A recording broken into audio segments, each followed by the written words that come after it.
एक समय की बात है, एक गांव में नंदिनी अपने 2 बच्चों के साथ एक टूटी फूटी झोपड़पट्टी में रहा करती थी। नंदिनी के 2 बच्चे थे और दोनों लड़कियां ही थी। बड़ी बेटी का नाम ज्योति और छोटी बेटी का नाम प्रियंका था। कुछ समय पहले ही कूलर ठीक करते समय नंदिनी के पति को बिजली का झटका लग गया था, जिस कारण से उसकी मृत्यु हो गई थी। तभी से नंदिनी के ऊपर अपने दोनों बच्चों की जिम्मेदारी आ गई। नंदिनी अपने दोनों बच्चों का पालन पोषण करने के लिए गांव के एक कारखाने में साफ सफाई का काम करने लगती है। उस काम से उसे जो भी पैसे मिलते थे उनसे ही वो अपनी दोनों बेटियों का पेट पाला करती थी। ऐसे ही एक दिन कारखाने की मालकिन नंदिनी से बोलती है, नंदिनी इधर मेरे पास आ, तुझे मेरी आवाज एक बार सुनाई नहीं देती क्या?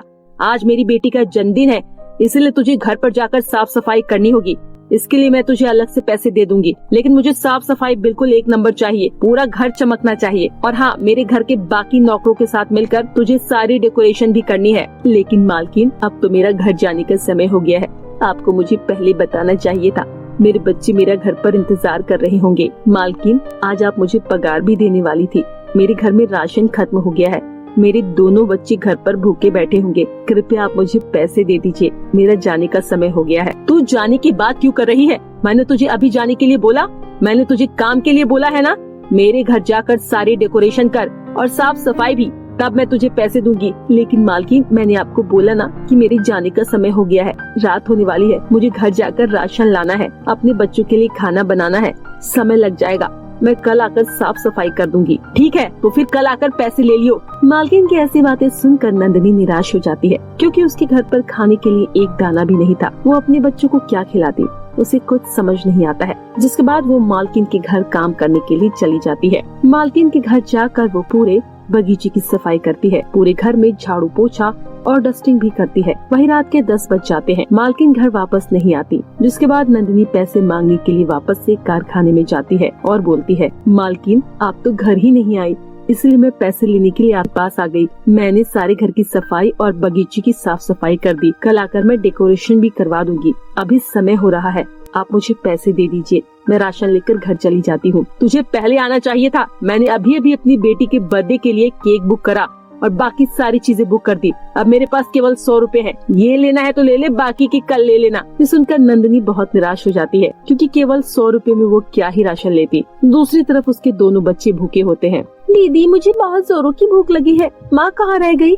मुझे लगता है वो कहीं घूमने चली गई है। अभी इतना समय लगा दिया आने में और आज तो घर में राशन भी नहीं है। पता नहीं हम क्या खाएंगे। उन्हें पता है ना, हमारा तो जंगल के बीच में घर है, जंगल से कितनी डरावनी आवाज आ रही है। पता नहीं माँ कैसी है, हमें अकेला छोड़कर चली गई। प्रियंका, तुम ये क्या बोल रही हो? तुम्हारा दिमाग तो नहीं खराब है?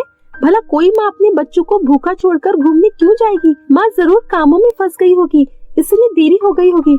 तुम्हें ये दिखाई नहीं देता कि माँ हमारे लिए कैसे साफ सफाई का काम करती है, 2 वक्त की रोटी के लिए लोगों के आगे झुकती है। आज उन्हें थोड़ी आने में देर क्या हो गई?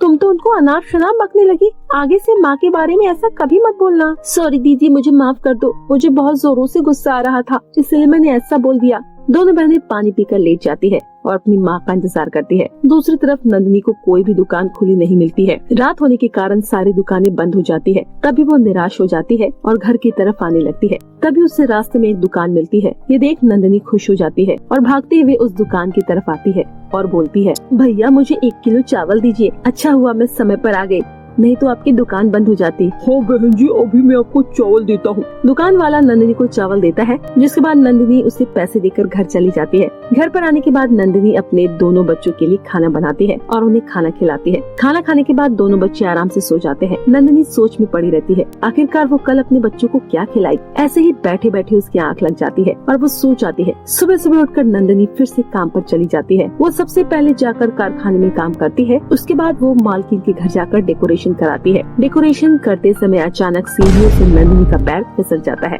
और वो गिर जाती है। सीढ़ियों के गिरने से नंदिनी के हाथ की हड्डी टूट जाती है। मालकिन के नौकर जैसे तैसे नंदिनी को हॉस्पिटल ले जाते हैं और उसका प्लास्टर कराते हैं। तभी मालकिन अस्पताल में आती है और बोलती है, नालायक कहीं की, तुझसे कोई काम सही से नहीं होता। पता नहीं कौन सी मनहूस घड़ी थी जो मैंने तुझे अपने पास काम पर रख लिया। जा निकल जा, मैंने अस्पताल का सारा बिल भर दिया है, अब तुझे कोई पैसे नहीं मिलेंगे। जितने का तूने काम नहीं करा उससे डबल तो अस्पताल का खर्चा लग गया। लेकिन मालकिन, मेरी क्या गलती है? आपने मुझे डेकोरेशन करने के लिए बोला था, मैं जानबूझकर सीढ़ियों से थोड़ी ना गिर गई। अगर आप मुझे पैसे नहीं देंगी तो मैं अपने घर का खर्चा कैसे चलाऊंगी? मैंने तेरे घर का ठेका नहीं लिया है, मैंने तेरा इलाज करा दिया, वही काफी है। ऐसा बोलकर मालकिन वहाँ से चली जाती है। मालकिन के कुछ नौकर नंदनी को उसके घर पर पहुँचा देते हैं। अपनी माँ की ऐसी हालत देख दोनों बहनें घबरा जाती है। मम्मी मम्मी आपको क्या हो गया? आपके हाथों में ये प्लास्टर कैसे बन गया? मेरी प्यारी बच्चियों, मुझे माफ कर दो, मैं तुम्हारे लिए राशन नहीं लेकर आ पाई क्योंकि मुझे नौकरी से निकाल दिया गया है। जो मेरी ये हालत है वो मालकिन के यहाँ डेकोरेशन करते समय सीढ़ियों की गिरने की वजह से हुई है। मुझे माफ कर दो, मैं तुम्हें आज खाना नहीं खिला सकती हूँ। एक तो मुझे बहुत मुश्किल से ये नौकरी मिल पाई थी, वो भी मेरे हाथों से चली गई। अब मैं तुम्हारा पालन पोषण कैसे करूँगी? मेरा हाथ भी टूट गया है। मैं तो तुम्हें कमा कर खिलाने के लायक भी नहीं हूँ। मुझे माफ कर दो मेरे दोनों प्यारे बच्चे। माँ आप ये क्या कह रही है? जब से पिताजी हमें छोड़कर गए हैं आप ही हमें खिला रही हो, अच्छे से पाला पोसा भी, कभी किसी चीज की कमी नहीं होने दी, और आप कह रही है आपने कुछ भी नहीं किया।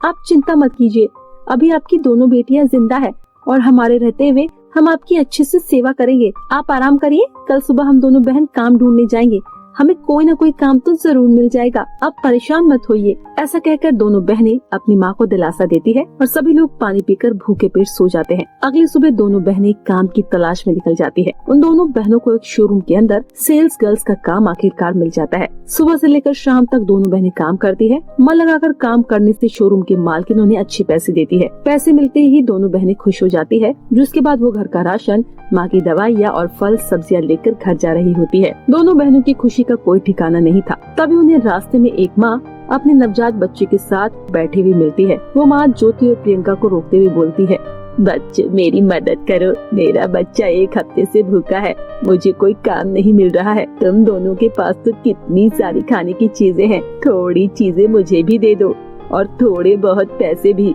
मैं अपने बच्चे को लाकर दूध पिला दूंगी। मैंने कितने लोगों से मदद मांगी लेकिन किसी ने मेरी मदद नहीं करी। भगवान के लिए तुम ही मेरी मदद कर दो। हम तुम्हारी मदद क्यों करें? हम भी तो कितने छोटे बच्चे हैं, हम भी तो कमा कर खा रहे हैं। तुम लोगों की आदत हो गई है मांगने की, इसलिए मेहनत करना नहीं आता। हमारे घर में भी दिक्कत चल रही है, हमारी माँ बीमार है, हम दोनों ने बहुत मेहनत के साथ काम करके सामान खरीदा है और तुम चाहती हो इनमें से आधा सामान हम तुम्हें दे दे। हमें माफ करिएगा, चलो दीदी हमें देर हो रही है। प्रियंका तुम कैसे बातें कर रही हो? तुम तो अच्छे से जानती हो ना, भूख लगती है तो कैसा लगता है। अगर हम अपनी थोड़ी सी खाने की चीज इनको देंगे तो क्या हो जाएगा? वैसे भी हम तो दोबारा से कमा कर खाने पीने की चीजें खरीद सकते हैं। अभी ये आंटी कितनी कमजोर हो गई हैं, इनके शरीर में जान आ जाएगी तभी तो ये काम कर पाएंगी। हमें इनको थोड़ी सी खाने पीने की चीजें दे देनी चाहिए। ज्योति की ऐसी बातें सुनकर प्रियंका को गुस्सा आ जाता है और वो ज्योति के हाथ से खाने पीने की चीजों को छीनकर घर की ओर भागने लगती है।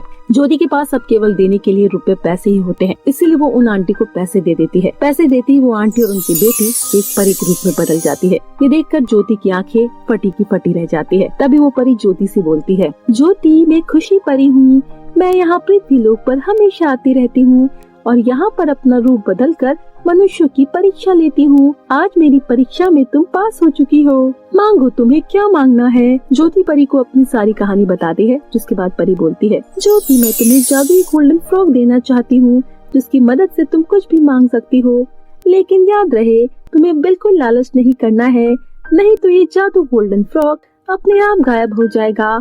अब जाओ और अपनी खुशी खुशी जिंदगी बिताओ। ज्योति परी का धन्यवाद करके जादुई गोल्डन फ्रॉक अपने घर ले आती है। जादुई गोल्डन फ्रॉक की मदद से ज्योति अपनी माँ को पहले की तरह ठीक कर देती है और वो धीरे धीरे करके एक महल जैसे घर में रहने लगती है, जिसके बाद नंदिनी अपना एक अच्छा ढाबा खोल लेती है और इस तरह उन लोगों की जिंदगी हंसी खुशी से कट जाती है। तो मेरे प्यारे दोस्तों, कैसी लगी आपको हमारी ये कहानी? हमें कमेंट कर जरूर बताएं। अगर कहानी अच्छी लगी हो तो वीडियो को लाइक, चैनल को सब्सक्राइब करना ना भूलें। फिर मिलती हूँ आपसे मजेदार इंटरेस्टिंग कहानी के साथ। तब तक के लिए बाय बाय दोस्तों।